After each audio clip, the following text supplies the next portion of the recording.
অসমে গোমাংস নিষিদ্ধ করা হয়েছে। হোটেল রেস্তোরাঁ থেকে শুরু করে প্রকাশ্যে গরুর মাংস বিক্রি ও খাওয়া নিষিদ্ধ ঘোষণা করেছেন হিমন্ত বিশ্ব শর্মা সরকার। বুধবার 4 ডিসেম্বর ক্যাবিনেট বৈঠকে এই সিদ্ধান্ত হয়েছে। যদিও এই সিদ্ধান্তের পরই সরব হয়েছে বিরোধীরা। পড়শি রাজ্য পশ্চিমবঙ্গেও ক্ষমতার এলে অসম সরকারের এই সিদ্ধান্ত কার্যকর করা হবে বলে হুঁশিয়ারি দেওয়া হলো। এমনকি এই সিদ্ধান্তের জন্য অসমের মুখ্যমন্ত্রী হিমন্ত বিশ্ব শর্মাকে সাধুবাদও জানানো হয়েছে। এদিকে এই হুঁশিয়ারি ঘিরে শুরু হয়েছে বিতর্ক। ক্ষমতায় আসার আগেই যদি এই হুঁশিয়ারি দেওয়া হয়, তাহলে ক্ষমতায় এলে কি হবে? এই জল্পনা শুরু হয়েছে। শুক্রবার 6 ডিসেম্বর এই হুঁশিয়ারি দিয়েছে রাজ্যের বিরোধী দলনেতা শুভেন্দু অধিকারী। বিধানসভার বাইরের সাংবাদিক বৈঠকে শুভেন্দু বলেন, পশ্চিমবাংলার গোমাতারা ভক্তদের কমিটি করছে। 2026-এ বিজেপিকে ক্ষমতায় আনুন, অসম সরকারের সিদ্ধান্ত কার্যকর করব। বিরোধী দলনেতা দলীয় বিধায়কদের সঙ্গে বলছি, হিমন্ত বিশ্ব শর্মাকে কুর্নিশ করছি। এদিকে বিরোধী দলনেতার এই হুঁশিয়ারির পর রাজনৈতিক মহলে শুরু হয়েছে বিতর্ক। রাজ্যে সব ধর্মের মানুষের বাস, সেক্ষেত্রে এভাবে গোমাংস নিষিদ্ধ হবে 2026-এ ক্ষমতায় এলে এই হুঁশিয়ারি কিন্তু 2026-এর বিধানসভা ভোটের আগে বিজেপির পক্ষে বুমেরাং হবে না তো? এ নিয়ে শুরু হয়েছে জল্পনা। কি বলছেন শুভেন্দু অধিকারী, চলুন শুনে নিই। একবার আমাদের সিআরপিএফ এর জওয়ানদের মেরেছিল অবন্তিপুরাতে, আমরা ভিতরে ঢুকে মেরে দিয়েছি। পাকিস্তান কি দেবে বাংলাদেশে? 7 দিন। বাকি কথা রানী রাসমণিতে বলুন। গোমাংস আরেকটা বলুন। গোমাংস নিষিদ্ধ করলো অসম। Hats off to Himanta Biswa Sharma. পশ্চিমবাংলার গোমাতার ভক্তদের কমিট করছি, 26-এ বিজেপিকে আনুন, আসাম যা করেছে আমরা পশ্চিমবঙ্গে তাই কমিট করছি। লিডার অব অপোজিশন এবং with my colleague MLA. Hats off to Himanta Biswa Sarma. Hats off না রানী রাসমণি চলিয়ে। আমি আরেকটা বিষয় বলছি, আমরা ভারত মাতা বলি, মারা না থাকলে কেউ পৃথিবীর আলো দেখতেন না। এর আগে রেখা পাত্রকে ফিরাদ হাকিম কি ভাষা বলেছিল, মুখে আর উচ্চারণ করছিল একই ভাষা। দাসু বলে, শিবদাসন বলে, তৃণমূলের এক লুচ্চা নেতা আসানসোলে রাজ্যের সাধারণ সম্পাদিকা বিধায়িকা অগ্নিমিত্রা পাল মহোদয়কে শব্দ উচ্চারণ করেছে। এফআইআর হয়েছে এবং উনি নিজেও তার বলেছেন, আমরা আসানসোলেই কর্মসূচি নিচ্ছি। আসানসোলে গিয়ে শুধু মহিলাদের নিয়ে ঝাঁটা মিছিল করে এই অর্বাচীনকে আসল উত্তর দেব আমরা। আমি এর নিন্দা করছি এবং অবিলম্বে এফআইআর গ্রহণ করে দাসুকে গ্রেপ্তার করার দাবি করছি। প্রসঙ্গত বুধবার 4 ডিসেম্বর ক্যাবিনেট বৈঠকে অসমের মুখ্যমন্ত্রী হিমন্ত বিশ্ব শর্মা সিদ্ধান্ত নেন, অসমে প্রকাশ্যে গোমাংস বিক্রি এবং হোটেল ও রেস্তোরাঁগুলিতে পরিবেশন ও খাওয়া নিষিদ্ধ করা হবে।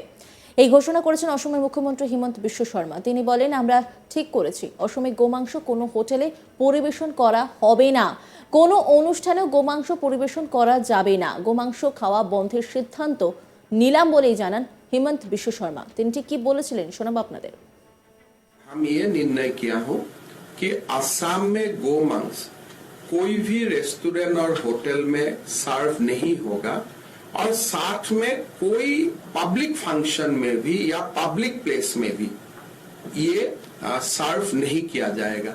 सो ये हमने कंप्लीटली होटल, रेस्टोरेंट और पब्लिक प्लेस में बीफ को हमें कंजम्पशन ऑफ बीफ, मांस को खाना हमने आज से बंद करने का निर्णय लिया। তবে এই ঘটনাকে কেন্দ্র করে শোরগোল পড়ে গেছে রাজনীতির আঙিনায়।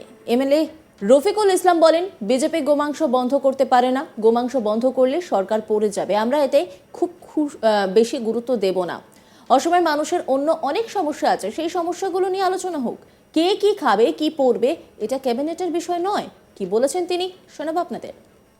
अब बीजेपी देखिए कैसे मतलब वो है, पार्टी है गोवा में बीजेपी बीफ बंद नहीं कर सकते। वहां बीजेपी गोवा में बीफ बंद करेंगे तो एक दिन में गिर जाएगी उनकी सरकार। तो यहाँ आसाम में कैटल प्रिजर्वेशन बिल लाके इस तरह कुछ कंडीशन लगाया, तो हम उसको ज़्यादा ध्यान नहीं देते। हमारे जो आसाम के संख्यालघु हैं, वो क्रिश्चियन माइनॉरिटी हो या मुस्लिम माइनॉरिटीज़ हो या टी ट्राइब्स के लोग हो, जो आदिवासी हो, इनका बहुत बड़े बड़े समस्या है। मैं समझता हूँ उस समस्या को लेकर डिस्कस होना चाहिए, किसके घर में क्या पकेगा, कौन क्या पहनेगा, कौन क्या खाएगा, ये कैबिनेट का विषय है ही नहीं।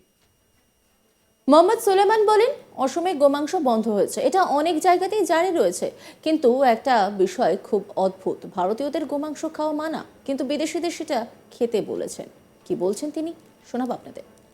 असम में जो बैन हुआ है वो काउ प्रोजनी यानी गोवंश का बीफ बंद हुआ है, और गोवंश के बीफ का प्रतिबंध पूरे देश में लगभग है, और ये सर्वोच्च न्यायालय के निर्देशानुसार पहले से चल रहा है।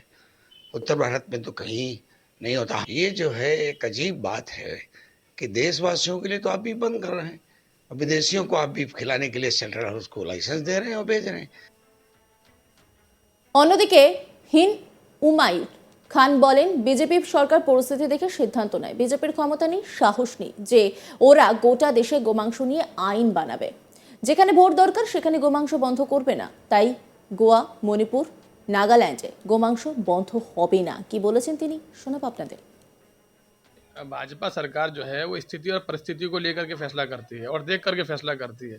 उनके अंदर दम नहीं है, हिम्मत नहीं है कि वो पूरे मुल्क के अंदर बीफ को लेकर के एक कानून बनाए। जहां उन्हें वोट चाहिए होता है, नागालैंड के अंदर उनको वोट चाहिए, वहां बीफ बैन नहीं करेंगे, और इसके अलावा मणिपुर में उनको वोट चाहिए, वहां बीफ बैन नहीं करेंगे, गोवा में उनको वोट चाहिए, वहां बीफ बैन नहीं करेंगे। অন্যদিকে বিজেপির এমপি দিলীপ সাইকিয়া বলেন, বিজেপির তরফে জনতার কথা ভেবে এই সিদ্ধান্ত নেওয়া হয়েছে। তিনি বলেন, ভারতীয় সংস্কৃতিতে গোমাতা পূজিত হন, তাই সেখানে গোমাতাকে শেষ করা উচিত নয়, সেই কারণে গোমাংস খাওয়া ঠিক নয়, এটা একটা ঐতিহাসিক সিদ্ধান্ত। কি বলেছেন তিনি, শোনাবো আপনাদের।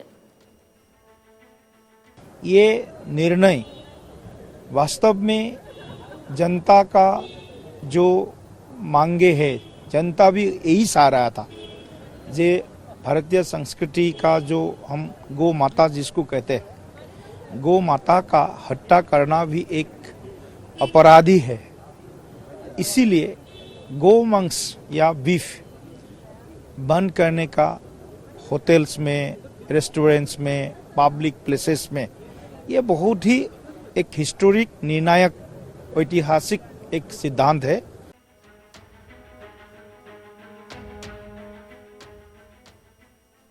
নজর রাখুন আজ তাক বাংলার ইউটিউব স্ট্রিমিংয়ে।